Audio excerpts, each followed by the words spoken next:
Sur cette pipe qui sert à fumer du tabac, il y a peut-être l'ADN des braqueurs. En tout, 54 échantillons partent au laboratoire.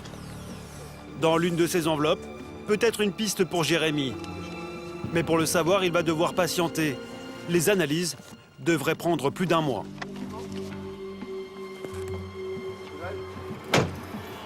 Alors Jérémy ne va pas se contenter d'attendre. Il y a peut-être d'autres indices exploitables tout de suite. Comme cette empreinte digitale que Katia vient de découvrir. Juste là, c'est un doigt.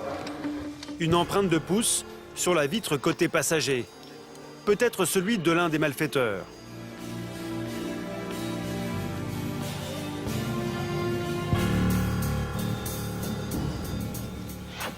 Le travail de Jérémy est maintenant terminé. Mais au moment de partir, il a oublié un petit détail. Et c'est le garagiste qui va lui souffler l'idée.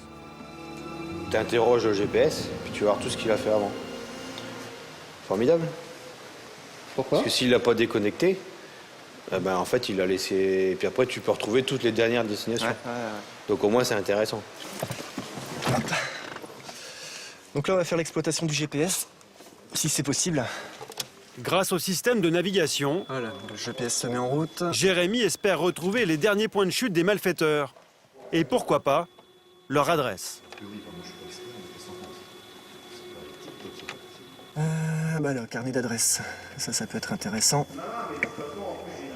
Carnet d'adresse, et ben voilà, on commence à avoir les adresses qui ont été utilisées avec le GPS. Dans la mémoire du GPS, une liste de communes, dont certaines qu'il connaît bien. Hobby. Courser les lances. Ça devrait être le braquage.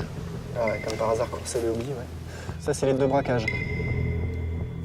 L'enquêteur note les villes et les avenues, mais aucun numéro de rue. Les adresses ne sont pas assez précises pour lancer des recherches. Voir si on peut avoir un numéro. Non, on n'a rien. Systématiquement, il n'y a pas de numéro. Parmi les adresses affichées, des villes dans le Nord-Pas-de-Calais, bien sûr, mais aussi en région parisienne, à Bobigny. Quand et pourquoi cette voiture est allée là-bas? Qui était à son bord? Et quel lien y a-t-il avec les braquages? Jérémy manque cruellement d'informations.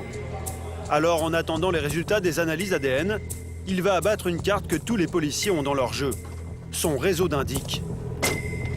Des informateurs qui le tiennent au parfum de l'activité des petits caïds et des bandes bien connues dans la région.